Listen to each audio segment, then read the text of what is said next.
And then there's perfectionism. And that's a blocker because sometimes you want things perfect.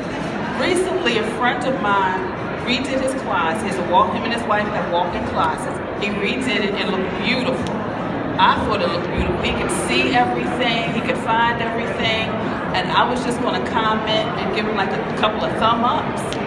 And I saw somebody's comment, well, you don't have all the same color hangers. So sometimes things like that prevent us from really getting things done. Really, a lot of times it's using what you have until you can get so things can look a little perfect in your mind. So don't allow the fact that maybe you have all different color containers. Maybe you don't have all the same color hangers, or you have slim hangers, prevent you from moving forward to organize it. Because I always tell people first, make sure you purge before you purchase, and get rid of stuff before you go out and buy all of those wonderful, cute little containers.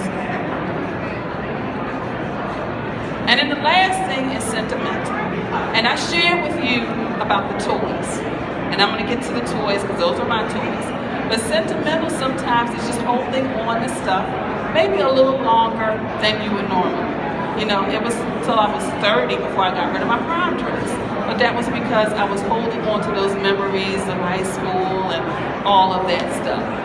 But those toys, I was holding on to those toys because I was really trying to hold on to a memory. And I was holding on to the dollhouse because in my mind, when I had that dollhouse, which I love, you know, it had the little toilet seat that would go up, the little refrigerator door that would open. My mother bought it. And in my mind, I was going to get married, I was going to have a daughter, she was going to inherit it, and then we were going to play together. Well, that didn't happen. And then my goddaughter didn't want it. So I got tired of moving with it. It was like every time I was moving with this box that I wasn't even using.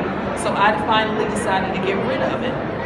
And of course, the fact that it was a bidding war on eBay made it even a better motivator.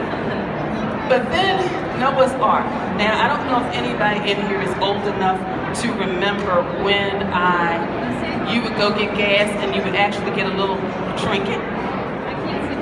Okay, a few people. Well, that's what happened. My dad, he got the Noah's Ark, and every time he would go get gas, he had a little card. He was like, okay, what kind of animals do you need now? And it was just like that memory. So, but finally I decided, you know, it was time for me to let it go. So I sold that.